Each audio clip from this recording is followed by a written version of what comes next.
पिछले कुछ दिनों से हमको ये लगातार खबर मिल रही थी कि दो टेररिस्ट कालाकोट के इलाके में यहाँ पे अपनी गतिविधियां बढ़ा के उन्होंने काम बढ़ा रखा है। और 19 तारीख के रात को हमको ये कंफर्म्ड खबर मिली कि एक पाकिस्तान का हाई रैंक्ड एलिटी टेररिस्ट जिसका नाम की कारी है, वो जो कि काफ़ी समय से राजौरी और पुंछ के इलाके में एक्टिव था, वो अपने एक साथी के साथ इस इलाके में ऑपरेशंस के लिए यहाँ पे शामिल हुआ है। इस खबर के आधार पे तुरंत सारे सिक्योरिटी फोर्सेस जहाँ पे शामिल राष्ट्रीय राइफल्स, जम्मू कश्मीर पुलिस और बाकी इंटेलिजेंसीज, इन्होंने तुरंत ऑपरेशंस को कारगर रूप में शामिल किया, प्लानिंग की और साथ ही साथ तुरंत अपनी एक्टिविटीज शुरू कर दी उन्होंने। 22 तारीख को करीबन 8:30 बजे 8:30 पर दोबारा जनरल एरिया काबूकोट, जहाँ पे पहले खबर आई थी, इन दो टेररिस्ट का दोबारा सूचना मिला कि इनकी यहाँ पे गतिविधियां चल रही हैं। इस खबर के आधार पर सर्च ऑपरेशंस लॉन्च किए गए, क्योंकि इस इलाके में जंगली इलाका है, जंगल के इलाका है और साथ में कुछ सिविल लोगों के ढोक भी हैं। बड़े तफसील से यहाँ पे प्लानिंग की गई थी ऑपरेशंस की। जिस इलाके में हमारी पार्टी सर्च कर रही थी, उस समय उस इलाके में एक सिविलियन का एकोमोडेशन भी था या फिर ढोक था। और सर्च के प्रक्रिया के दौरान अचानक फायरिंग शुरू हो गई है टेररिस्ट के द्वारा। सिविलियंस की जान को खतरा, जहां की वहां पे लेडीज भी थे और बच्चे भी थे। जो पार्टी के कमांडर थे कैप्टन प्रांजल, सबसे पहले वो कवर से बाहर निकल के उन्होंने जो बच्चों को और लेडीज को वहां से सेफ्टी के लिए निकाला और तुरंत ही जवाबी फायर की कार्रवाई की। कैप्टन प्रांजल, एमवी प्रांजल और उनके टीम मेंबर्स लगातार टेररिस्ट को एंगेज करते रहे और फायर बरकरार बना के रखे ताकि वो टेररिस्ट वहां से निकल ना पाए। साथ ही साथ बाकी जो कॉलम्स थे जिस ऑपरेशन के लिए तैयारी हालत में थे, तुरंत ही वो लॉन्च हो गए थे और इस इलाके के लिए उन्होंने बिल्डअप करना शुरू कर दिया था।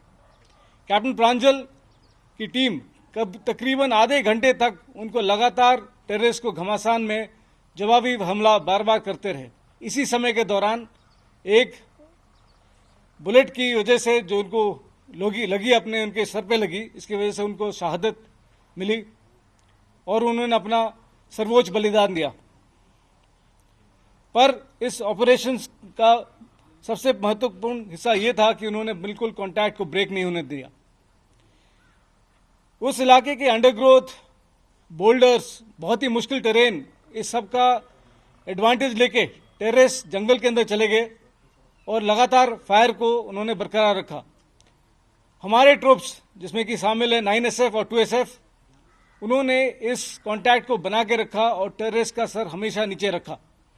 ये फायर फाइटिंग काफ़ी समय तक चलता रहा और इस समय के दौरान धीरे धीरे करके हमारे स्पेशल फोर्सेस और हमारे बहादुर जवान इन टेररिस्ट के नज़दीक आए।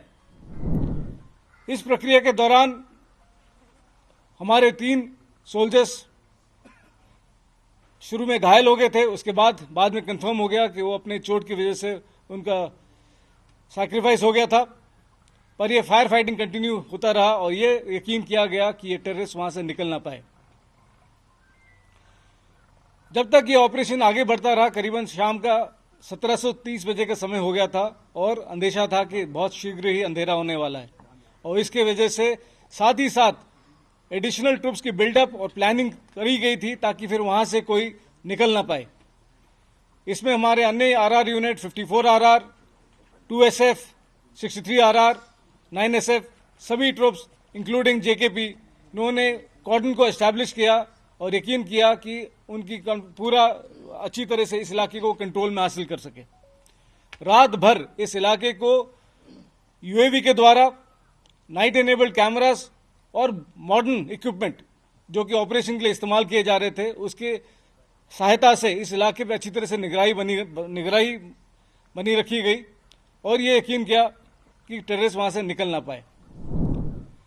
23 तारीख की सुबह फर्स्ट लाइट पे दोबारा सर्च की कार्रवाई को आगे बढ़ाया गया और इसमें करीबन 7:40 पर एक टेररिस्ट जो कि उस कॉर्डन के अंदर ही था पर निकलने की कोशिश कर रहा था, उसको हमारे पैराट्रूपर सचिन ने उसको उसको आइडेंटिफाई कर लिया और उसने तुरंत ही उसके ऊपर फायर डाला।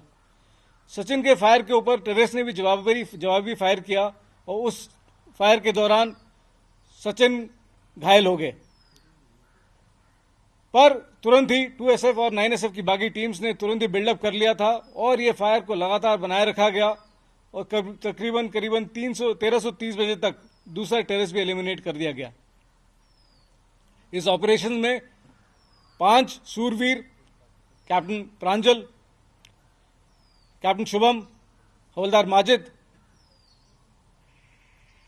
लांस नायक संजय बिष्ट, जो कि हाल ही में बुद्धल के इलाके में भी टेररिस्ट के साथ ऑपरेशन में ही शामिल हुए थे, और पैराट्रूपर सचिन, इन्होंने अपना सर्वोच्च बलिदान दिया। We are very proud of them. They fought well, they fought hard and they fought for their brothers. इन्होंने देश के सर्वोच्च इज्जत के लिए और टेररिस्ट के एलिमिनेशन के लिए जो शहादत प्राप्त की है, हम सबको इनसे प्रेरणा मिलती है और ये यकीन दिलाते हैं आपको कि ये कार्रवाई आगे भी बरकरार रहेगी। ये दोनों ही टेररिस्ट फॉरेन टेररिस्ट थे, जिनमें से एक था जो कि कारी था, वो बहुत ही वांटेड टेररिस्ट था और ये यकीन में आया है कि इन्होंने पाकिस्तान और अफगानिस्तान के इलाके में इन्होंने ट्रेनिंग हासिल की है और कारी एक आईडी एक्सपर्ट भी है और ये बहुत ट्रेंड स्नाइपर भी है। काफी विश्वसनीय सूत्रों से यह भी पता चला है कि कारी मास्टरमाइंड था सिविलियन किलिंग्स जो कि डांगरी में हुआ था इस साल जनवरी में भी। इसके अलावा कांडी के इलाके में जो सिक्योरिटी फोर्सेस के ऊपर भी जो हमला किया गया था, इसके ऊपर भी कारी का शामिल होने का खबर मिला है। इस ऑपरेशंस में भारी मात्रा में गोला बारूद, युद्ध का सामान रिकवर किया गया है, जिससे भी ये अंदाजा लगाया जा सकता है कि इन टेररिस्ट की ये प्लानिंग थी कि इस टेरर एक्टिविटीज को यहां पे और बढ़ाया जाए और सिविलियन पॉपुलेशन को अंदर दहशत फैलाया जाए। अभी ऑपरेशन खत्म नहीं हुआ है, ऑपरेशन बरकरार है, सर्च की प्रक्रिया जारी है